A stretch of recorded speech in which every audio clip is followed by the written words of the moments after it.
જય કિસાન ખેડૂત મિત્રો, સૂર્યદેવ પ્રાકૃતિક ફાર્મ ઉપર મગફળી વીણવાનું કામ ચાલુ છે। 22 નંબર મીઠી મગફળી અમૃત જેવી અને જુઓ આ રીતે વીણાઈ રહી છે। આ 10 વાગે આપણે અત્યારે કાપા ઠેલવા છે અને આ રીતે એક એક તગારું બધાય માણસને માંડવી નીકળે છે।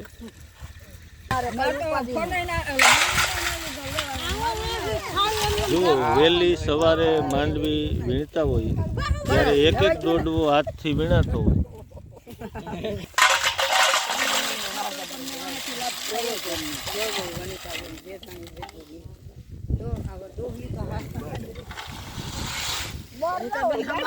જો આપણે આ રીતે માંડવીના કાપા ખેડૂત જોતા પણ હોય અને ખેડૂતોને જોવા પણ કે આપણા માણસો માંડવી વીણતા હોય તો એને કેટલી માંડવી નીકળે એ પણ આપણે જોવું જોઈએ।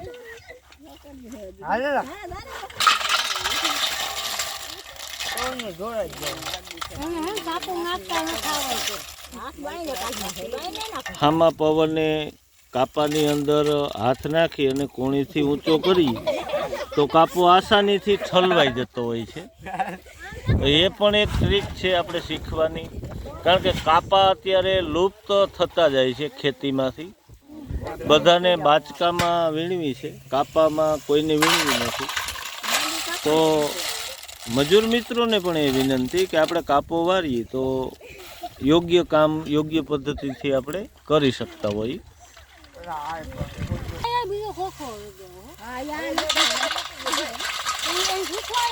એમાં બેન અંદર કોણી નાખી અને પવનની હવરી દિશામાં ઊભા રહી અને પછી આમ કોણી કરીએ તો ઠલવાઈ જતો હોય।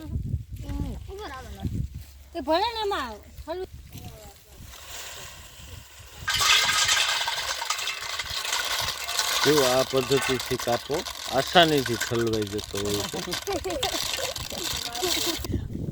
એકદમ ચોખ્ખી માંડવી છે જુઓ, એટલે વીણવાની પદ્ધતિ પણ અલગ અલગ હોય છે।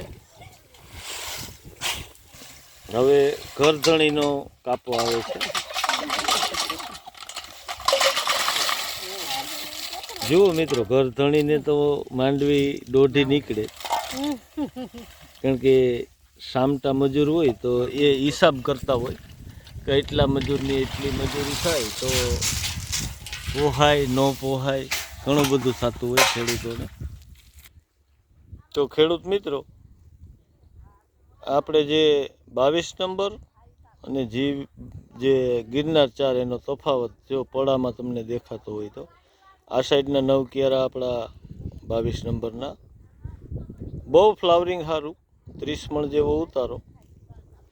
અને જુઓ એની જમીનને જે ઉપાડી ને જોવાનું, આમાં જુઓ તફાવત તો છે ને, આટલા બધા ઢેફા નીકળી ગયા, નકર એક જ પડું, એક જ આયરે પાણી, એક જ બધી મહેનત। અને જુઓ આ પડું પ્લેન છે, આમાં ઢેફા છે, એટલે 22 નંબરનું ફ્લાવરિંગને દોડવાની સાઇઝ વધારે તો તત્વ વધારે ઉપડતા હોય અથવા તો જમીન ખેંચાતી હોય, જે થતું હોય।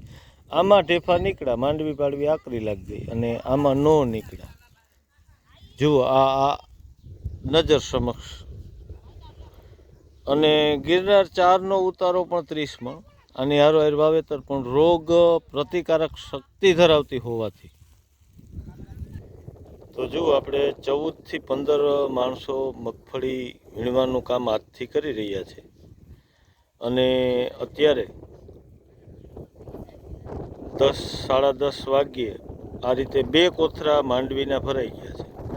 તો મજૂર તો સારું જ કામ કરતા હોય, પણ ક્યાંક ને ક્યાંક આપણે પણ મજૂરને એવી રીતે આપણી વાડી ઉપર રાખીએ તો એમની જે કામ કરવાની ઢબ હોય ને એ પણ ફરી જતી હોય છે। અને આમ તો ગિરનાર 4 એટલી તૂટતી નથી, પણ જ્યાં પાથરો હોય અને આપણે થોડીક ચીકણી જમીનની હિસાબે ધૂળ હોય તો જ્યારે પાથરો ઉપાડી ત્યારે 10-12 દી સુકાઈ ગયા હોય અને પાથરો વિખાતો હોય તો આ રીતે જુઓ આ પડામાં જે મગફળી હોય આ વીણવાની હોય। અને ખાસ ખેડૂતોને આપણે કે આપણી પડાની માંડવી આપણે વીણવી પણ જોઈએ। તો આપને ખ્યાલ આવે કેટલી મહેનત પડે છે.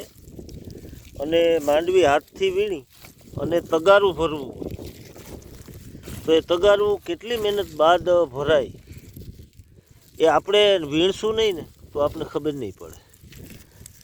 આપણે ખાલી મજૂરને કહી દઈ કે માંડવી વીણો અને વીણા રાખે, એમ નહીં. બહેનોનું કામ છે એમ નહીં.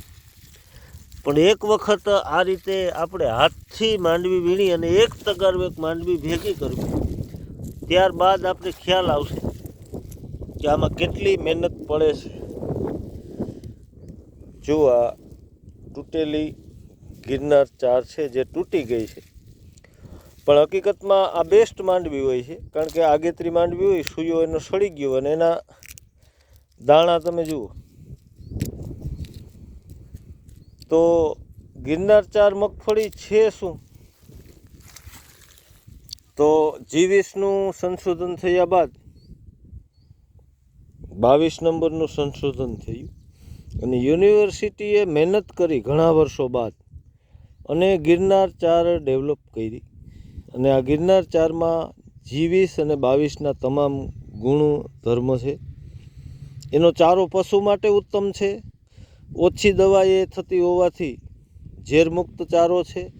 અને મનુષ્યને ખાવા માટે જે તેલમાં હાનિકારક તત્વો આવે તે ગિરનાર 4માં નથી. તો તમામ ખાનાર વર્ગને પણ ફાયદો કરી જતી ગિરનાર 4 મગફળી આવતા સમયે આ ખેડૂત મિત્રો વાવે એવી ખાસ આપણે સૂર્યોદય પ્રાકૃતિક ફાર્મ ઉપરથી હું વિજય એરમાં બધાને એક અપીલ કરું છું. સામે તમે આપણા ઢગલા જોઈ શકો છો, એક અહીંયા છે, એક આગળ પૈયામાં છે. અને આમ સામે તમે લીંબુની જે બાઉન્ડ્રી આપણે કરી છે એ પણ જોઈ શકો છો. 200 લીંબુના ઝાડ છે એ અત્યારે ફ્લાવરિંગના સ્ટેજ ઉપર આવી ગયા છે કમ્પ્લીટ. અને આ બાઉન્ડ્રી છે ત્યાં એક આંબાની હાર છે ને ત્યારબાદ બીજી લીંબુની છે. આ રીતે જોઈ શકો છો. એ આંબા છે એ સ્પેશિયલ શેઢે વાવ્યા છે કે જેથી કરી અને આપણે કોઈને કેળી આમ ન આપી શકીએ. આવા ફ્રૂટ હોય જેમ કે જામફળ, સીતાફળ, એ પણ મેં બાઉન્ડ્રી ઉપર વાવ્યા છે. તો કોઈને હું લઈ અને બજારેથી આપી ન શકું, પણ અહીંથી જે મજૂર નીકળતા હોય એના છોકરા હોય એને કોઈ દી કોઈને ના નથી પાડવાની. સીતાફળ, જામફળ, લીંબુ, આંબામાં આવતી કેરી અને સામે ખારેક પણ દેખાય છે. અહીંથી નીકળે અને લઈ જઈને સીધા ઝાડથી, તો આપણે આ રીતે ઝાડ વાવવી અને અમૃત જેવા ફ્રૂટ તમે જુઓ, જાંબુ છે, રાવણા છે, અલગ અલગ ફ્રૂટ શેઢે જ વાવવાથી સીધા ગરીબ વર્ગના છોકરા ખાય તો એના જેવું બીજું પુણ્યનું કયું કામ? તો આપણી આવી આ પ્રાકૃતિક ખેતીના આ બધા આયામો વાપરી અને ખેતી કરીએ તો દિલની અલગ લાગણી અને તમારી વાડી ઉપર ગૌ માતાનું જે રહેણાંક હોય એ રહેણાંકની રીધિ સીધી તમારા મોલમાં ભગવાન અચૂક આપશે.